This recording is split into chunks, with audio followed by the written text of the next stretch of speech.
Parole. Laissez-moi parler au Camerounais, monsieur. Vous aurez votre temps de parole. C'est de la science que je suis en train de faire. Je ne fais pas du bonimenteur. Je ne fais pas du populisme, monsieur. Monsieur, je ne fais pas du populisme. Nous sommes dans un débat politique. Respecte, non. Le débat de la science politique est un débat empirique. Vous avez parlé aux téléspectateurs tout à l'heure, ils n'ont rien compris parce que vous avez fait un agencement du Robert de Larousse en passant par le Hachet. Je parle à mes électeurs. Je n'ai pas besoin de faire un coup d'amphithéâtre. Je parle à ceux qui souffrent. Souffrez de m'écouter et lorsqu'on vous donnera la parole, vous allez parler. Si vous entrez dans ce jeu avec Dr Niamsi, je vais vous en mettre plein la figure. Je connais la stylistique. Alors respectez-moi comme je vous respecte. Alors je reviens sur vous, monsieur le alors je vous demandais. Je vous demandais, Dr Niamsi Poudi, est-ce que Maurice Kamto, lors de sa conférence de presse, a bien précisé avoir déjà déposé sa candidature du MRC, donc avoir démissionné du MRC? Très bien. Autant pour moi. Donc je pense que le Manidem peut nous confirmer en une petite phrase avant Auguste Somba. C'est un peu embêtant parce que vous croyez qu'au quartier, les gens se préoccupent de savoir si M. Kamto est militant du MSC ou du Manidem, ou bien ils se préoccupent de savoir. Oui, ils s'en préoccupent. Pour faire quoi? Ça leur sert à quoi? Les gens qui sont concernés par les activités du parti, c'est les militants de ces partis. Je ne comprends pas que des gens qui ne sont ni militants du Manidem, ni militants du MSC, ni sympathisants même, pour ce que je sache, qu'on se mette à conjecturer, ah, il a dit ceci, il a... C'est incroyable. Élevons le niveau du débat, comme M. Guidjol l'a proposé tout à l'heure. Non, élevons la parole. Ne dites pas qu'on élève le niveau du débat. L'électeur, c'est qui? J'ai cité Mokolo. Ne rendez pas le débat parce que vous avez été dans les universités et vous voulez pas. Permettez-moi. Il m'a donné la parole. Non, j'avais encore la parole. Ok, je m'excuse. Vous avez parlé, j'ai chronomètre. Vous avez parlé pendant longtemps. Moi, j'explique à cet électeur que je vais attirer dans mon bord au pur. De savoir, je vous en prie. Je vous le permets, cher René. Vous savez, les civilités, c'est une histoire de famille, le respect, la souveraineté et l'identité du Camerounais que je voudrais produire demain dans l'unité parce que nous sommes tous unis. Alors chacun doit avoir une identité camerounaise et non les identités empruntées parce qu'aujourd'hui on pense à l'instinct intégrel. Moi, docteur Niamsi, je ne suis pas comme ça. Alors, je disais que le professeur Kamto, c'est quoi? Je vous ai parlé de deux grilles de lecture ayant des trajectoires perpendiculaires. Je suis dans la science politique. Si le professeur Kamto a démissionné du MRC et que le Manidem a récupéré cela, il faut expliquer aux Camerounais que s'il est là-bas, c'est parce qu'il a démissionné là-bas. Il n'est plus président du MRC, il est devenu un militant du MRC que le Manidem a pris pour mettre au premier plan. S'agissant du bruit sur la candidature ou non de Kamto, je crois qu'il ne faut pas être naïf. Vous êtes trop naïf. Le RDPC a intérêt à ce que Kamto soit aux élections. Mais un Kamto affaibli naturellement. Parce qu'il faut quand même donner une notion de légitimité à ces élections. C'est d'ailleurs pour ça que les responsables du RDPC ont tenu à avertir Kamto que va plutôt chercher un parti Yango. Parce que tout le discours qu'on avait, c'était pour dire à Kamto que va chercher un parti Yango. Nous, on a envie que tu sois avec nous. On a envie. Et tout le gralala aujourd'hui, c'est une stratégie qui arrange tout le bavardage qui se fait entre le RDPC et entretenu par le ministre Grégoire Ouona, par Ouona Nguini, le recteur, et je pourrais même dire les Momo et autres, d'un côté, et les partisans de Kamto. C'est un discours qui les arrange, tous les deux groupes. Parce que ça empêche au RDPC de présenter le bilan. C'est-à-dire, c'est autant de temps coupé. Ça veut dire quoi, Dieu donné Souma? Non, puisque si la vie était calme, si le milieu politique était calme, on commencerait déjà à regarder les bilans. Il faut donc faire diversion. Même chose avec Kamto.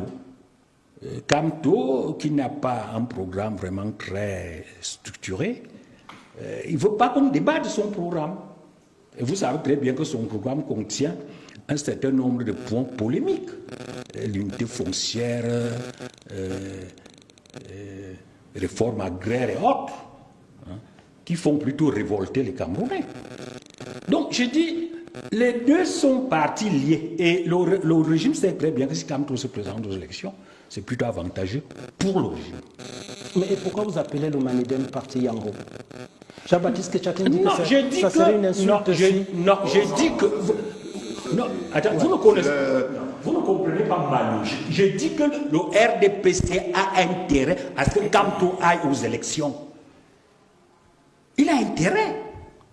Donc il est plutôt content et il n'attendait pas que même si la loi élimine Kamto, on ne va pas l'éliminer. Non, mais vous avez dit que l'investiture de Kamto par le Manidem avait été achetée. Lorsque Jean-Baptiste Ketchatin parlait, on ne comprend pas pourquoi il y a autant de suspicions autour de cette opération de fusion entre les deux. Monsieur Boni, c'est plus que de la suspicion. Non, monsieur Boni, vous avez déjà vu un voleur qui n'a pas été attrapé dire que je suis voleur. Il ne faut pas être naïf jusqu'à ce point.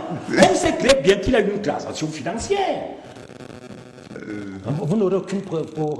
Non, mais je dis, un voleur, tant que vous ne l'attrapez pas, il va vous dire qu'il n'y a pas de preuve. Mais il y a des indices. Ah bon, c'est quand même intéressant. Bon, les deux partis n'ont rien à voir ensemble, du point de vue idéologique. Bon, je dis, laissez-nous, monsieur Mbobo. Laissez-nous. Nous sommes dans un débat. Vous laissez chacun parler à son tour. Oui, mais bien sûr, il faut placer un mot si la vérité. Non, je dis donc que, d'un point de vue stratégique, le RDPC a intérêt à ce que Kamto soit là. Vous savez très bien que la candidature du président Biya est contestée au sein de son parti. Et laissez-moi finir, mon ami. Et même dans le monde entier. Comment ça? Vous voulez que je vous dise? Dites-nous. L'image du président Biya est véhiculée dans toutes les télévisions du monde. Oui. Toutes les télévisions du monde, et c'est pas agréable quand on est Camerounais. C'est Paul Biya qui est le président du Conseil de sécurité des Nations Unies. Non, les Nations Unies, ce n'est pas le monde. Je dis bien. Mais quel est l'intérêt du monde entier? Donc ce n'est pas agréable. Hein? Alors, pour essayer d'atténuer quand même cette impression, le RDPC a intérêt à ce que Kamto soit aux élections. Et quand il a intérêt à ce Kamto soit aux élections, mais un Kamto qui ne peut rien faire, parce que de manière objective, Kamto aux élections, ça arrange plutôt le régime du point de vue électoral. C'est là que je voulais venir à monsieur le ministre du chef de cabinet. Non, le SDF est en compétition aussi. Je suis ici en compétition avec tout le monde. Nous sommes en compétition pour prendre les électeurs. La compétition, ce n'est pas seulement le poste. Nous sommes en compétition pour prendre les électeurs. La première compétition, c'est les électeurs. Donc, tout ce qui lutte contre Ossi ou contre Cabral, tous ceux qui sont à la compétition luttent contre les deux. Même s'il n'est pas de bon ton de les attaquer directement, mais ils sont des adversaires politiques. D'accord. Ok, merci Dieudonné Somba. Vous vouliez placer juste un petit mot avant de... Je voulais dire que... Je voulais même corroborer ce que mon homonyme disait pour dire... Nous, au RDPC, nous souhaitons que le professeur Maurice Kamto soit candidat. Mais nous souhaiterions, pas que nous souhaiterions, il faut qu'il soit candidat conformément aux lois et règlements de la République. Ce n'est pas parce qu'on s'appelle professeur Maurice Kamto que ça doit être un passe-droit pour passer partout où on veut. Si le professeur Maurice Kamto veut être candidat, comme il l'a annoncé, il faut bien que sa candidature respecte scrupuleusement les lois et règlements de la République. Et nous n'avons aucun problème par rapport à sa candidature. Et il y a une spirale de mensonges dans laquelle des gens se sont investis depuis 2018, dont on n'arrive pas à sortir et qui fait dire ci ou ça à gauche et à droite. Je ne veux pas revenir dessus, mais je veux simplement dire que le RDPC et son candidat, le président Paul Biya, nous sommes prêts à faire une démonstration de popularité qui va contrarier toutes les hallucinations, toutes les illusions, toutes les élucubrations que les gens débitent sur les réseaux sociaux. Et la vérité se trouve à la sortie des urnes. D'accord. Et vous verrez bien que, contrairement à ce que les gens veulent véhiculer dans le corps social, le président Paul Biya est encore très populaire au sein de la population camerounaise. J'ai eu l'occasion de le vérifier en faisant des descentes sur le terrain. Parce que les gens parlent étant enfermés dans leur bureau ou dans leur résidence à Yaoundé. Nous descendons sur le terrain et je puis vous dire que le nom du président Paul Biya fait recette plus que n'importe quel nom, quel responsable politique au Cameroun. Vous verrez au soir du 12 octobre. Je vous donne rendez-vous. Je reviens à vous dans juste quelques secondes. Jean-Baptiste, le temps de finir avec vous, ressortir avec vous sur cette question de l'investiture du professeur Kamto par le Manidem. Donc, comme vous avez suivi les différents avis. Oui, j'ai pris des notes parce que, comme je vous l'ai dit d'entrée de jeu, il y a une espèce de dérive. C'est même pas une dérive, c'est une attaque sournoise et organisée contre nous. Parce qu'on a investi Kamto et on nous dit, vous êtes des vendus, on vous a acheté, transaction financière, vous avez acheté, je ne sais même pas quel est le montant, vous êtes tant que le voleur n'est pas pris là. Mais quand vous dites que quelqu'un est un voleur, c'est qu'il y a la matière à voler. Qu'est-ce qui a été volé? C'est une figure d'estime. Non, vous ne pouvez pas dire que monsieur un tel. Moi, je m'appelle que tu entends. Je suis ici, je travaille ici. Tout le monde sait quel est mon train de vie. J'ai volé quoi? On n'attend pas que vous ayez tiré dans un plateau que vous avez eu temps, quand même. Non, vous ne pouvez pas en même temps dire que nous avons eu de l'argent et ne pas dire ni le montant, ni la... déjà vu ça. On a eu des Kiango au Cameroun. Oui, on sait très bien qu'il y a des transactions, mais personne ne dit ouvertement. Nous, on n'est pas dans... Laissez-nous avec la mauvaise foi, là. Peut-être que nous sommes de mauvaise foi, mais monsieur, c'est la première fois que j'entends dire qu'il y a un vol, sans qu'on ne sache même quel est l'objet du vol. Qu'est-ce qu'on a volé? C'est plus important. Moi, je n'ai pas dit que vous avez volé. Ensuite, si vous permettez, monsieur Niamsi, si vous permettez. Donc, je souhaitais dire ça. Et je souhaitais lier... Je n'ai pas dit que vous avez volé. On n'a pas volé. J'ai dit tout simplement qu'on figure de style qu'un voleur, tant qu'il n'est pas pris. J'aurais pu dire une femme... Qui est donc le voleur? Attendez, une femme infidèle, tant qu'elle n'est pas prise. J'aurais pu dire n'importe quoi. Et quelle est donc l'infidélité? Expliquez, parce que quand vous dites la femme infidèle, comme le voleur, il faudrait qu'on puisse savoir quelle est l'infidélité ou quel est le... Tant qu'il n'y a pas quelqu'un qui a des preuves, ne reconnaîtra jamais publiquement qu'il a pris l'argent. Les preuves de quoi donc?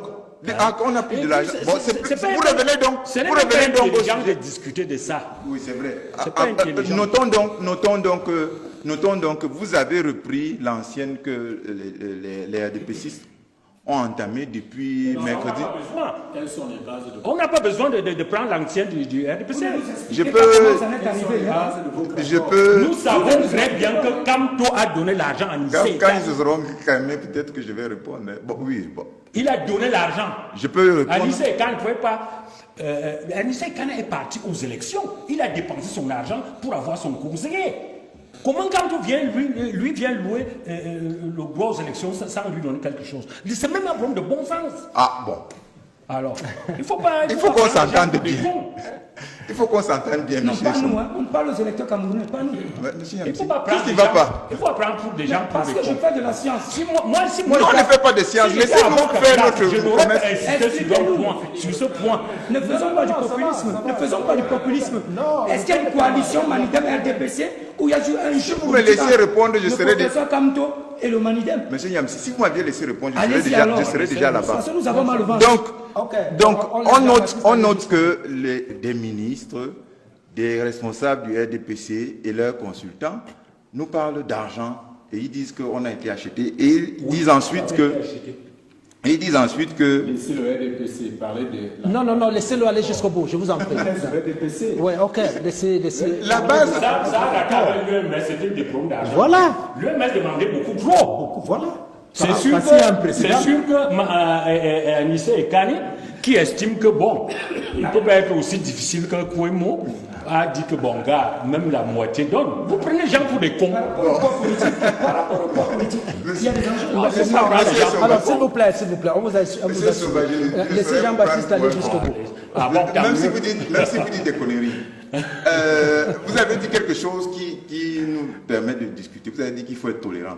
Nous avons besoin, nous l'avons dit hier, il faudrait que cette campagne ne soit pas ordurière et que nous soyons tolérants. Si je suis ici et que je peux donc représenter le ministre Kamto, le président Kamto à la candidature à la présidentielle, c'est qu'il est capable, entre nous Camerounais, de nous asseoir et discuter. Je réitère ce que nous avons dit dès le départ.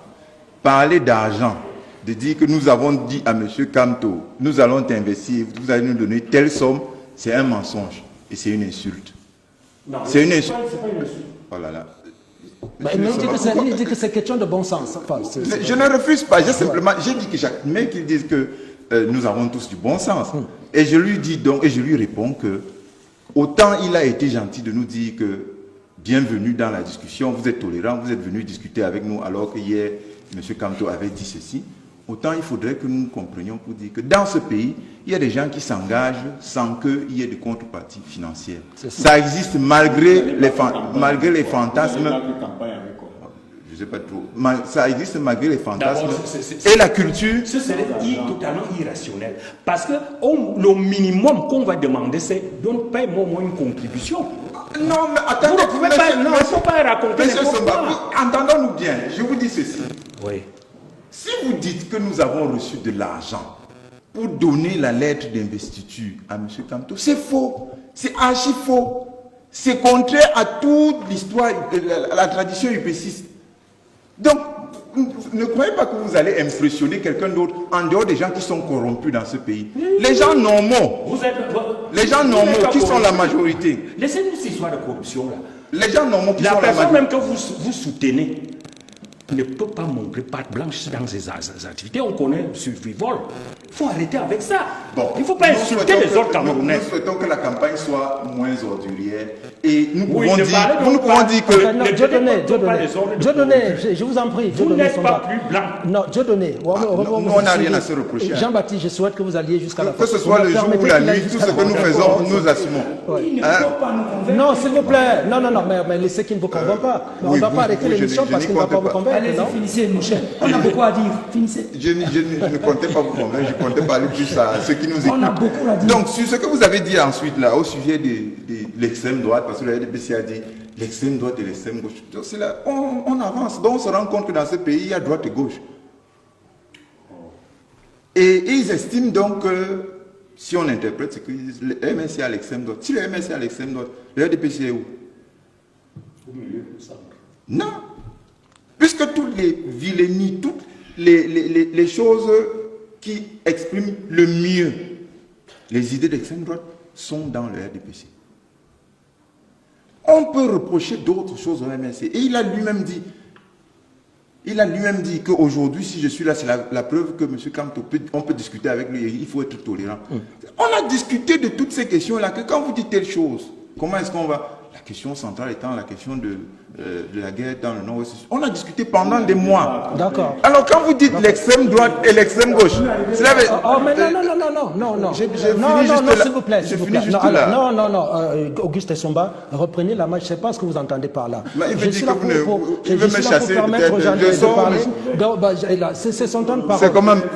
Non, c'est son temps de parole. Mais puisque vous êtes quatre... Je crois que le SDF et moi qui ne parlons pas assez ici. Monsieur Somba, vous êtes quatre. Non, s'il vous plaît. On n'est pas contre.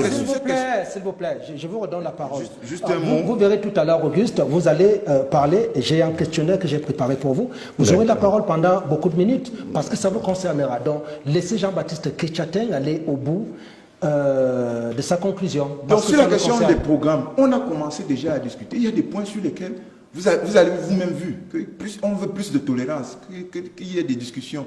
Sur les questions de souveraineté, on a discuté. Sur les questions de vision économique, on a discuté. Sur les questions de conciliation entre les communautés camerounaises, on a discuté. Donc, dire qu'il n'y a pas de possibilité de se rapprocher entre MNC et Mandem, c'est vraiment quelque chose d'un peu ubuesque. Puisque, je vais vous donner un exemple. Hier, c'était l'anniversaire du départ en exil d'Amadou Ahidjo. Je crois que de toute l'histoire du Cameroun, ça doit être le plus long exil. Ça fait c'est 83, donc ça fait 42 ans ou 43 ans, je ne sais plus très bien. Monsieur Dieudonné Essomba, entre le moment où Amadou Ahidjo a dû s'exiler dans ce pays et l'élection de janvier 84, l'UPC clandestine a soutenu M. Paul Biya. Le soutien a été retiré et c'était un soutien conditionné. On lui a dit, vous ouvrez le jeu politique, vous reconnaissez que l'UPC a le droit de fonctionner à l'air libre, vous créez votre parti, c'est un conseil, ce n'est pas une obligation, vous laissez Ahidjo avec son UNC et il y aura le débat démocratique dans le pays. C'était une lettre publique. Vous voulez nous dire qu'en ce moment-là aussi, on ne savait pas ce qu'on faisait? Le soutien a été retiré à la veille de l'élection anticipée, je crois que c'est janvier 1984. Ça peut se vérifier. Donc comment vous pouvez dire qu'il n'y a pas de possibilité de discuter avec le MSC? Le MSC est donc pire que le RDPC? Non, merci. Ah ok, tant mieux. Donc on peut discuter. Non, vous verrez, rassurez-vous, vous verrez, ça va avancer. Merci, c'était important. Sur les notions de tolérance, pour nous, c'est très important parce qu'à un certain moment, je me réjouis. Nous sommes des gens ouverts. Je me réjouis. On va proposer qu'il y ait de vrais débats. Quelles sont les histoires où on se Je me réjouis que vous soyez là, au nom du professeur Kamto. Vraiment, je me réjouis parce qu'il a étiqueté certains médias. Il a étiqueté certains médias. Nous n'avons pas voulu répondre. Vous êtes mal compris. On discutera. En tout cas, c'est bien. C'est bien que vous soyez là et que vous parliez au nom du professeur Kamto. Alors, nous allons... Je vais te demander une petite minute pour réagir un peu à ce que Dieudonné Essomba disait tout à l'heure. Nous sommes dans une élection présidentielle, nous observons tous les faits et gestes. Nous les observons. Nous observons qu'il y a plusieurs candidatures déclarées. Il y en a, au départ, il y en a plus d'une quarantaine de déclarées, mais aujourd'hui, on en comptabilise 28. Et que votre seul adversaire n'est pas le RDPC? Qui est déposé les dossiers. Et nous disons que nous ne connaissons pas encore qui est réellement en compétition avec nous. C'est pour ça que nous appelons de vive voix les Camerounais à la patience. Et n'oubliez pas, non, je n'ai pas terminé à attendre les décisions des instances qui compétissent. Mais ce que je veux dire ici à l'attention du conseiller régional qui a dit laisser le RDPC, non, on ne peut pas faire le débat sur l'élection présidentielle au Cameroun et laisser, moi je n'ai pas le terme attaquer. Je dis que notre principal, et même l'adversaire majeur, s'il faut le dire, c'est le président en exercice, en fonction, M. Paul Biya, qui, je l'ai dit ici, rien ne l'empêche de se présenter. Je ne fais pas allusion à tout ce que les autres trouvent comme argument, mais je me base sur les faits. On lui a laissé un pays dans la paix.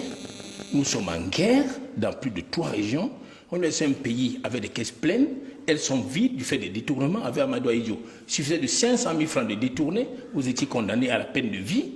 Aujourd'hui, on joue avec le tribunal criminel spécial où les gens détournent des centaines de milliards et on les condamne à 10 ans, à 5 ans. Il y en a qui sont sous le fait des procédures interminables depuis plusieurs années. Okay. C'est des faits, c'est des réalités. Alors ce monsieur ne peut plus aujourd'hui justifier de ce qu'il puisse encore aller solliciter le mandat des Camerounais. On m'a parlé, je dis le dernier mot, Auguste Essomba a parlé de 138. Quand je vous donne un nombre que vous suiviez, que vous ne comprenez pas, les sociétés pour la plupart sont chancelantes. Elles sont chancelantes. Tous les jours, on nous parle de faute de gestion, ce que vous appelez faute de gestion. Ça, c'est vous. On nous parlait des mairies, de l'argent détourné par les mairies. On nous parlait des décisions de la Chambre des comptes et qui ne sont pas au tribunal. Du fait de M. Biya, et il faudrait qu'on arrête cette gouvernance. Voilà le problème. S'il vous plaît. Je vous ai permis de placer un petit mot. Alors, justement, avec Auguste Essomba, nous revenons sur... cette opération que vous avez réalisée cette semaine. En début de semaine, vous êtes passé au palais dans des concertations tenues par Ferdinand Ngongor, déposer une enveloppe de 40 millions de francs CFA. Je vous en prie, on vous écoute à l'antenne. Vous avez vous-même expliqué sur le micro de nos équipes Division 4 qui étaient à la présidence que 30 millions représentaient la caution pour le dépôt de candidature de Paul Biya et 10 millions de francs CFA comme effort de guerre pour le début de la campagne. Alors la première question, pourquoi avoir trouvé le besoin, la nécessité d'aller déposer ces 40 millions au bénéfice de quelqu'un qui, dira-t-on, n'a vraiment pas besoin? Je crois que c'est tout le monde qui pense que quelqu'un n'en a pas besoin. Tout le monde est sensible au cadeau. Ça, je dois vous le dire. Même si on est président de la République. Ce que nous avons fait, c'était une manifestation de notre engagement, de notre soutien à l'égard de notre candidat, son Excellence Paul Biya. On ne peut pas nous le reprocher. Nous soutenons Paul Biya, le président Paul Biya, pas seulement par les paroles, mais il faudrait que l'on perçoive les jeunes autrement que des misérabilistes qui sont là à commander la pitance quotidienne. Non, il y a des jeunes en responsabilité, il y a des jeunes en capacité, il y a des jeunes qui peuvent s'exprimer autrement que par des scandales, que par des casses. Parce que nous avons vécu un lugubre spectacle à l'issue de l'élection présidentielle de 2018 où les jeunes s'étaient exprimés de manière regrettable par les cases d'ambassade, par de la violence et ainsi de suite. Mais nous, la jeunesse présidentielle, c'est une jeunesse responsable, une jeunesse républicaine qui pense qu'elle peut s'exprimer autrement. Et notre expression a pour objectif de changer la perception que l'on a des jeunes et que l'on comprenne que les jeunes peuvent soutenir leurs candidats. Ils ont des convictions, ils ont d'autres manières de faire qui diffèrent de ce qu'on a souvent vu. Est-ce que vous vous êtes soucié du débat autour duquel, selon lequel beaucoup se demandaient où ont-ils pris cet argent pour ainsi l'offrir au chef de l'État? Mais la question se pose à tort. Parce que si les gens... Je renvoie au journal télévisé de la CRTV du 26 avril 2025. Ceux qui suivent les informations ont dû se rendre compte que nous sommes allés à Boya, par exemple, ce jour-là, où il y a eu une très forte mobilisation. 3000 jeunes sont sortis à Boya. 3000 jeunes se sont mobilisés. Ils ont fait une collecte parmi les jeunes et nous ont remis ce jour-là 5 millions de francs. Nous sommes rentrés avec ça. C'était en Mondovision. Regardez le journal de la CRTV de ce jour-là. Regardez le journal de Canal 2 de ce jour-là. Vous verrez que les jeunes du sud-ouest nous ont remis une enveloppe de 5 millions. Nous sommes allés dans la région du nord-ouest. Mais alors là, monsieur Boni-Philippe, j'avais la chair de poule. Voir comment 5000 jeunes sont sortis au Congress Hall, au Commercial Avenue. 5000 jeunes sont sortis. C'était une mobilisation inédite. Je dis, je vous donne les références.